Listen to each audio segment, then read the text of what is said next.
Welcome to Under the Microscope. This series is brought to you by the Real Scientists Nano team. Our goal is to provide a platform where scientists can communicate their work and interact with the public. With that in mind, every week we introduce you to a scientist working in the field of materials and nanoscience.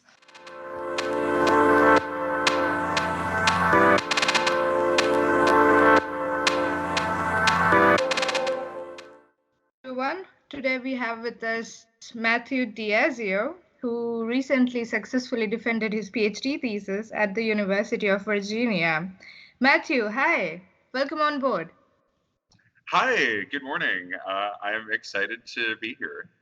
Wonderful. Could you explain your research in simple words? Sure. So my research is focused on making a nanoparticle called graphene, which is actually a single layer of atoms from your pencil lead. Um, and I try making it by literally making it in a blender and kind of similar to a kitchen blender. And so I'm interested in how different liquids that I can put your pencil lead affect the materials that I make. And so I'm interested in seeing, can I make more material and can I make really good quality graphene?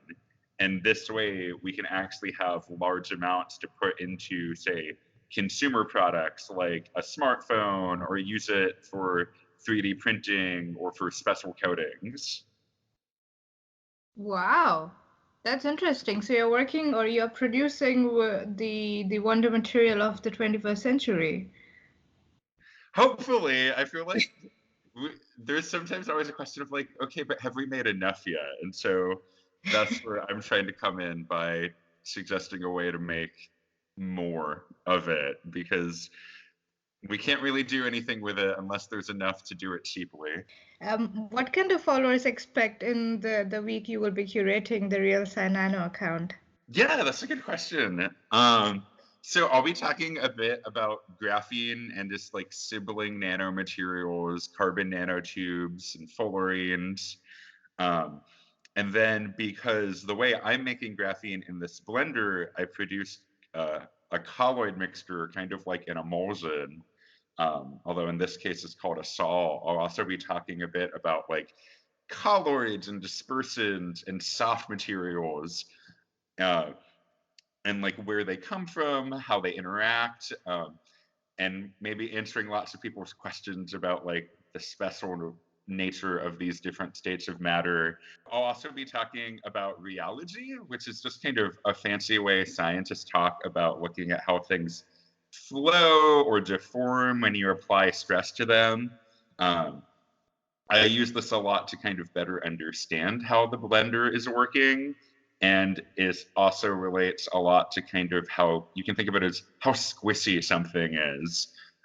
So you can all consider my material as soft or squishy, which is a term I like after hearing one of my professors call everything squishy materials. And that's really interesting because a lot of combinations of materials or applications we want would be like a squishy material. Like if you want a flexible smartphone, you need to understand how to properly make a squishy material for it.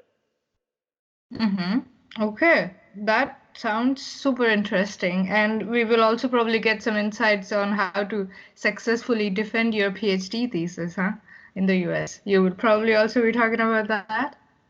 Yes. Oh man, I didn't even think of that. I'm still coming out of that. So yes, I can talk about that process as well. Fresh off the boat. Okay. Wonderful. Well, Matthew, we are looking forward to having you on Real Sci Nano. Great. Thank you so much. I'm looking forward to being on it.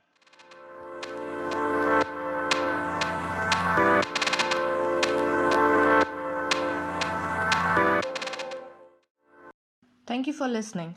To know more about us, please visit our website, realscientistsnano.org, and follow us on Twitter at realsci_nano.